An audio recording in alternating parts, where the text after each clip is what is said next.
नमस्कार, आपण पाहतात RK न्यूज। नारकर साहेबांनी आणि त्यांच्याबरोबरच्या एका शिष्टमंडळानं माझ्याबरोबर सुद्धा चर्चा केली। मला त्यावेळी माहीत होतं की एवढे सगळे लोक येत आहेत। मला असं वाटतं की त्या लोकांबरोबर बोलून आमच्या मुख्य कार्यक्रमाला सगळेजण येतात।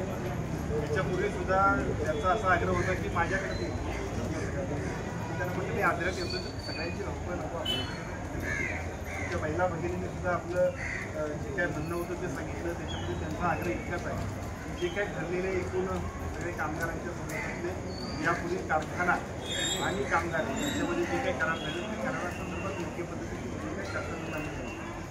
जिल्हाधिकाऱ्यांच्याकडे 28 तारखेला मीटिंग आहे। या ठिकाणी 28 पैकी जिल्हाधिकारी संबोधित केलं, त्यामध्ये योग्य पद्धतीनं म्हणजे कायद्यानं आहे सगळे व्यवस्थितरित्या ज्याच्या त्यांच्या हक्काचं त्यांच्या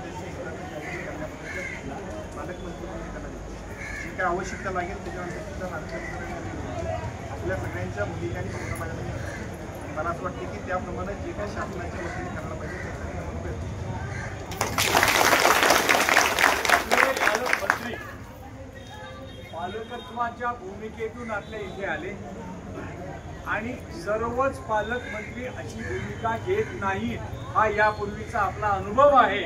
हे एक वेगळे पालकमंत्री आहेत। याचं कारण असं की त्यांची सगळी जी मुळं आहेत ही मुळं कष्टकरी समाजामध्ये रुजलेली असल्यामुळं ती दुःख त्यांच्या हृदयाला जाणवतात आणि ती जाणीव असल्यामुळं इतका वेळ काढून आपल्या दिशा बदलून ते आपल्यापर्यंत आले।